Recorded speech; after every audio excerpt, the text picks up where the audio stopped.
नमस्कार दोस्तों। तो स्वागत है हमारे चैनल पर। दोस्तों आज हम देखेंगे बीपीएससी के प्रीवियस ईयर के प्रश्न जो आने वाले 67th बीपीएससी के लिए काफ़ी महत्वपूर्ण होंगे। तो चलिए देखते हैं आज के पहले प्रश्न से। तो पहला प्रश्न है कि चंद्रकांता संतति के लेखक कौन है? तो इसका उत्तर है देवकी नंदन खत्री। अगला है कि संविधान सभा के सभापति कौन थे? तो इसका उत्तर है राजेंद्र प्रसाद। उसके बाद अगला प्रश्न है कि राज्यसभा के सदस्यों के चुनाव की विधि क्या है? तो इसका उत्तर है एकल संक्रमणीय मत प्रणाली।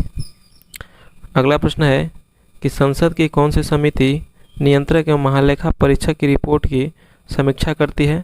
तो इसका उत्तर है सार्वजनिक लेखा समिति। अगला प्रश्न है कि वर्मा की आन शान सूची को किस क्षेत्र में नोबेल पुरस्कार दिया गया? तो इसका उत्तर है शांति के क्षेत्र में। अगला प्रश्न है कि सिख गुरु तेग बहादुर को किसने मृत्युदंड दिलवाया था? तो इसका उत्तर है औरंगजेब। और गुरु अर्जुन देव को जहांगीर ने मृत्युदंड दिया था। तो अगला प्रश्न देखते हैं। अगला है कि अग्नि का आविष्कार किस काल में हुआ था? तो इसका उत्तर है मध्य पाषाण काल में। अगला प्रश्न है कि नील नदी के देवता को किस नाम से पुकारा जाता है? तो इसका उत्तर है ओरिसिस। और नील नदी का उद्गम स्थल पूछा जाए तो इसका उद्गम स्थल है विक्टोरिया झील और गिरती है भूमध्य सागर झील में। तो अगला प्रश्न देखते हैं कि प्राचीन समय में कौन लोग अपने देश को संसार का केंद्रीय राज्य कहते थे? तो इसका उत्तर है यूनानी लोग। अगला है कि कवि होरेस किस प्राचीन देश का निवासी था? तो इसका उत्तर है रोम के निवासी थे कवि हेरेस। अगला प्रश्न है कि प्रसिद्ध मैग्ना कार्टा पर इंग्लैंड के किस राजा ने हस्ताक्षर किया था? तो इसका उत्तर है किंग जॉन। अगला है कि संयुक्त राज्य अमेरिका के किस राष्ट्रपति को दास प्रथा का उन्मूलन का श्रेय दिया जाता है? तो इसका उत्तर है अब्राहम लिंकन। अगला है कि सन 1899 से 1902 में लड़े गए बोअर युद्ध के दो पक्ष कौन कौन थे? तो इंग्लैंड और हॉलैंड के बीच में युद्ध लड़ा गया था। अगला प्रश्न है कि 1917 की क्रांति के पूर्व रूस का अंतिम सम्राट कौन था? तो इसका अंतिम सम्राट था जार निकोलस द्वितीय। इसका उत्तर है जार निकोलस द्वितीय। अगला प्रश्न है कि मिनी कैंप का लेखक कौन था? तो इसका उत्तर है एडोल्फ हिटलर। उसके बाद अगला प्रश्न है कि ब्रिटिश संसद में निर्वाचित होने वाले पहले भारतीय कौन थे? तो इसका उत्तर है दादा भाई नौरोजी। अगला प्रश्न है कि जालियांवाला बाग में निर्दोष लोगों पर गोलियां चलाने का आदेश किसने दिया था? तो इसका उत्तर है जनरल डायर, इसकी हत्या किए थे उधम सिंह लंदन में जाके। अगला प्रश्न है कि कांग्रेस सोशलिस्ट पार्टी के एक प्रमुख संस्थापक कौन थे? तो जयप्रकाश नारायण इसके संस्थापक थे। अगला प्रश्न है कि भारत विभाजन किस योजना की स्वीकृति पर हुआ? तो इसका उत्तर है माउंटबेटन योजना। अगला प्रश्न है कि आगरा शहर को किसने बसाया था? तो सिकंदर लोदी वंश का शासक था।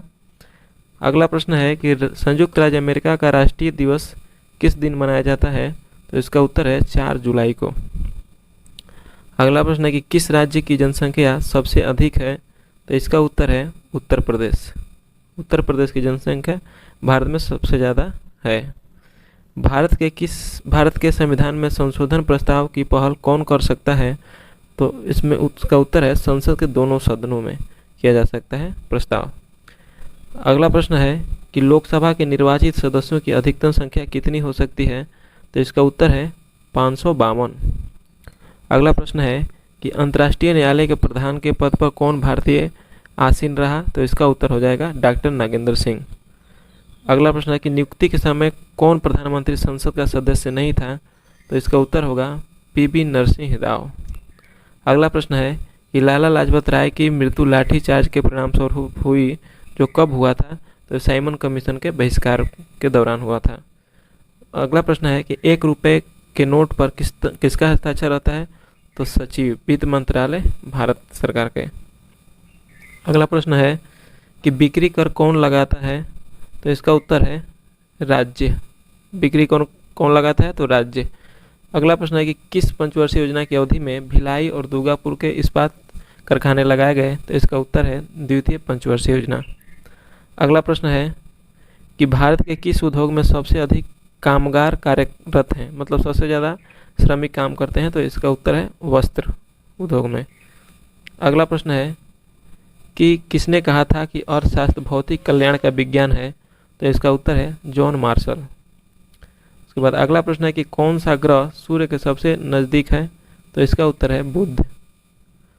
और अगला प्रश्न है कि नदी के बहाव की दिशा में परिवर्तन के कारण बनी हुई झील को क्या कहते हैं? तो इस झील को कहते हैं गोखुर झील, नदी की बहाव की दिशा में बनता है। अगला प्रश्न है कि केसर का सबसे अधिक उत्पादन किस राज्य में होता है? तो इसका उत्तर है जम्मू कश्मीर। केसर का सबसे ज़्यादा उत्पादन जम्मू कश्मीर में होता है। अगला प्रश्न है तुंगभद्रा नदी परियोजना किस नदी पर है, किस राज्य में है? तो ये है आंध्र प्रदेश में, तुंगभद्रा नदी परियोजना।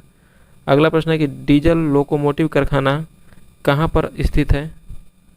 तो ये मलेशिया आंसर दे रहा है, इसमें डाउट है तो इसको छोड़ देते हैं। अगला देखते हैं, सर्वप्रथम किस फिल्म अभिनेता को राज्यसभा का सदस्य मनोनीत किया गया था?